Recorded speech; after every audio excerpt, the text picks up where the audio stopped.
முதலமைச்சர் அன்னைக்கு சொன்னாரு, இங்க முகம் மூடி யாரும் செல்ல வேண்டிய அவசியம் இல்லை, அனைவருக்கும் ஒரு வெளிப்படையான ஆட்சிதான் செய்வோம் என்று.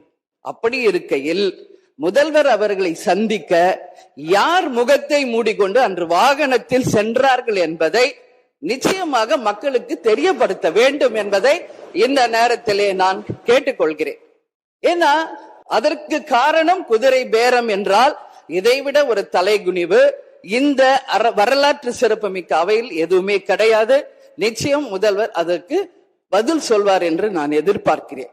அதே போல அரசு குடும்பத்தில் இருந்து நான் வந்தவன் இல்லை என்று முதல்வர் சொல்லும் பொழுது வரவேற்றார்கள் அனைவரும்.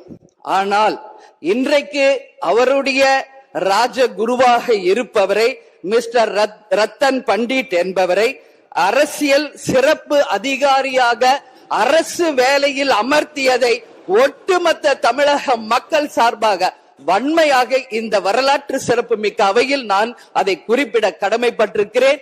அப்படி உங்களுக்கு ராஜகுருவா இருந்தா உங்க பர்சனலா அவரை வச்சுக்கணும்.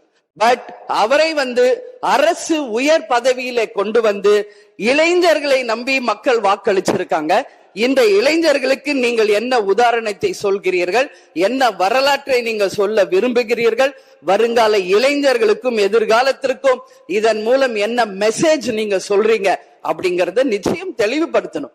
ஏன்னா இன்னைக்கு மக்கள் ஜனநாயகத்தை நம்பி இளைஞர்கள் கையில ஆட்சியை கொடுத்திருக்கிறார்கள். அப்போ வருங்காலம் இளைஞர்களும் வருங்காலத்திற்கும் இந்த அரசு ஒரு முன் உதாரணமா இருக்க வேண்டும் என்பதுதான் என்னுடைய ஒரு கோரிக்கை என்பதை இந்த நேரத்துல நான் ஆணித்தரமாக பதிய வைக்கிறேன்.